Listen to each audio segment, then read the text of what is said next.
हिजामा दोस्तों ये इलाज का एक ऐसा तरीका होता है जिसके जरिए त्वचा, बाल और शरीर से जुड़ी कई सारी बीमारियों को ठीक करने का दावा किया जाता है। लेकिन क्या ये सच में काम करता है? इसे कराने के क्या क्या फायदे, क्या नुकसान हो सकते हैं? हिजामा कब, कैसे और शरीर के किन किन अंगों पे कराना चाहिए? किन लोगों को हिजामा कराना चाहिए और किसे नहीं कराना चाहिए? और इसे कराते वक्त कौन कौन सी बातों का ख्याल रखना चाहिए? इन सारी बातों के बारे में आज की इस वीडियो में हम बात करेंगे। सबसे पहले बात करते हैं कि हिजामा होता क्या है और ये किस तरह से काम करता है। दोस्तों एक समय के बाद हमारे शरीर का गंदा खून चमड़ी के नीचे वाले हिस्से में आकर जमा होता है, जिसे शरीर से बाहर ना निकालने पर ये कई सारी बीमारियों का कारण बनता है। और इसी गंदे खून को निकालने के लिए हिजामा थेरेपी का इस्तेमाल किया जाता है, जिससे कि खून साफ होता है और कई सारी बीमारियां धीरे धीरे ठीक होने लगती है। वैसे हिजामा को कपिंग थेरेपी के नाम से भी जाना जाता है, जो कि ऑलमोस्ट 3 तरीके के होते हैं: डायनेमिक कपिंग, ड्राई कपिंग और wet cupping. Basically dynamic cupping शरीर में मसल स्ट्रक्चर को सॉफ्ट करने और ब्लड के सर्कुलेशन को इम्प्रूव करने के लिए किया जाता है। ड्राई कपिंग की प्रक्रिया में कप के अंदर वैक्यूम क्रिएट किया जाता है, जिससे कि आसपास के गंदे खून कप के नजदीक आकर जमा हो जाते हैं। और वेट कपिंग की प्रक्रिया में स्किन पर हल्के हल्के कट लगाकर उस गंदे खून को बाहर निकाला जाता है। बेसिकली हिजामा ड्राई कपिंग और वेट कपिंग का एक कॉम्बिनेशन होता है, जिसमें पहले ड्राई कपिंग के जरिए गंदे खून को कप के आसपास ट्रैप किया जाता है और फिर हल्के हल्के कट लगाकर उस खून को खींचकर बाहर निकाल दिया जाता है।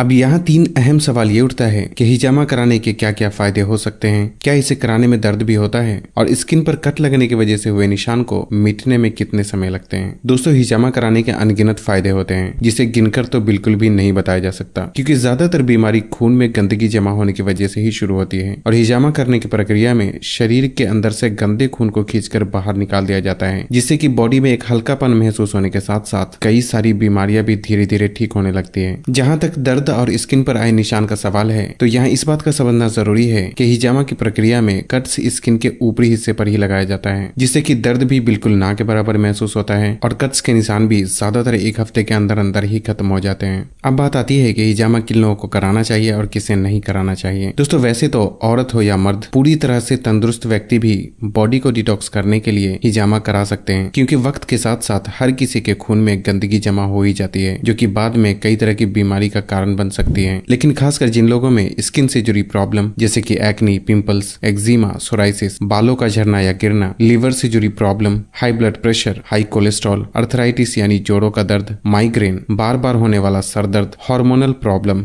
जैसे कि थायराइड, पीसीओडी, मोटापा, सेक्सुअल प्रॉब्लम, बार बार सर्दी जुकाम होना, अस्थमा, इनफर्टिलिटी यानी औरतों और मर्दों में औलाद न होने की समस्या, कमजोर पाचन और इम्यूनिटी पावर को बढ़ाने के लिए भी हिजामा करवाना एक बहुत ही बेहतर ऑप्शन हो सकता है। लेकिन ध्यान रखें कि जिन लोगों को बुखार, डायबिटीज, एपिलेप्सी और लो ब्लड प्रेशर की प्रॉब्लम है, या जो लोग खून पतला होने की दवा का इस्तेमाल करते हैं, तो उन्हें बिना डॉक्टर की सलाह के हिजामा नहीं करवाना चाहिए, क्योंकि इस सिचुएशन में बहुत ही एहतियात की जरूरत होती है। इसलिए ऐसे में हिजामा करवाने से फायदे के बजाय नुकसान भी हो सकता है। हालांकि आप हिजामा करने वाले से भी ये बात पूछ सकते हैं। यहाँ एक सवाल ये भी उठता है कि कितनी उम्र के लोगों को हिजामा करवाना चाहिए। दोस्तों वैसे तो हिजामा करवाने के लिए कोई खास उम्र मुकर्रर नहीं है, क्योंकि ये व्यक्ति के फिजिकल सिचुएशन पे डिपेंड करता है। लेकिन फिर भी 12 साल से कम और 50 साल से उम्र के ज्यादा लोगों को हिजामा नहीं करवाना चाहिए, या फिर अगर कराते भी हैं तो कोई माहिर हिजामा थेरेपिस्ट की सलाह जरूर लेना चाहिए।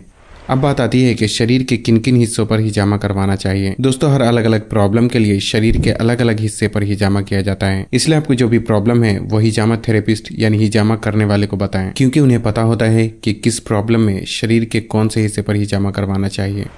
अब बात आती है कि कब करना चाहिए। दोस्तों वैसे तो हिजामा कभी भी कराया जा सकता है, लेकिन सोमवार, मंगल और जुमेरात के दिन को हिजामा कराना सुन्नत तरीका माना जाता है। सबसे पहले ये समझना जरूरी है कि अभी के टाइम में जिन लोगों को हिजामा का हा भी नहीं आता, वो भी पैसे बनाने के लिए दुकान खोलकर बैठे हैं। लेकिन आपको हमेशा ही उनसे हिजामा कराना चाहिए जिनके पास हिजामा करने का अच्छा खासा एक्सपीरियंस होने के साथ साथ वो इस फील्ड में माहिर हो। दूसरा ये कि हिजामा करने से पहले आपके मन में जो भी सवाल हो वो हिजामा करने वाले से जरूर पूछें, और साथ ही अपनी मेडिकल हिस्ट्री भी अपने हिजामा थेरेपिस्ट को जरूर बताना चाहिए। और तीसरी बात ये कि आपको वहां हिजामा कराना चाहिए जहां साफ सफाई का खास ख्याल रखा जाता हो, और स्किन पर कट लगाने के लिए हमेशा ही नए ब्लेड का इस्तेमाल किया जाता हो, क्योंकि पहले से किसी और पर इस्तेमाल किए गए ब्लेड का दोबारा इस्तेमाल करने से ये फायदे के बजाय नुकसान पहुंचा सकता है। दोस्तों कुछ बातों का हिजामा करने के बाद भी ख्याल रखना बहुत जरूरी होता है, जिसमें हिजामा कराने के बाद कम से कम 24 घंटे तक कट लगाई गई जगह को पानी के संपर्क में आने से बचाना चाहिए, और साथ ही कम से कम 24 घंटे तक एक्सरसाइज, धूप में निकलना और ऐसा कोई भी काम नहीं करना चाहिए जिससे कि पसीना निकले, क्योंकि स्किन पे लगाए गए कट्स ताजे होने की वजह से पसीने में मौजूद बैक्टीरिया नुकसान पहुंचा सकता है। साथ ही खाने में 2-3 दिन मिल्क प्रोडक्ट और नॉन वेज से परहेज करना चाहिए ताकि स्किन पे लगाए गए कट्स जल्दी हील हो सके। लेकिन 2 से 3 दिन के बाद आप सब कुछ पहले की तरह कर सकते हैं। और अगर आप चाहे तो एहतियातन ये सारी बातों के बारे में हिजामा करने वाले से भी पूछ सकते हैं। दोस्तों, इस वीडियो के पार्ट 1 में मैंने ये बताया था कि शरीर के अंदर जमी गंदगी को किस तरीके से साफ किया जा सकता है, इसलिए उस वीडियो को भी जरूर देखें। लिंक आपको डिस्क्रिप्शन में मिल जाएगी। बस आज के लिए इतना ही। अगर वीडियो पसंद आई हो तो इसे लाइक और शेयर करने के साथ साथ चैनल को सब्सक्राइब करना भी ना भूलें। और तब तक के लिए अपना ख्याल रखें। अल्लाह हाफिज।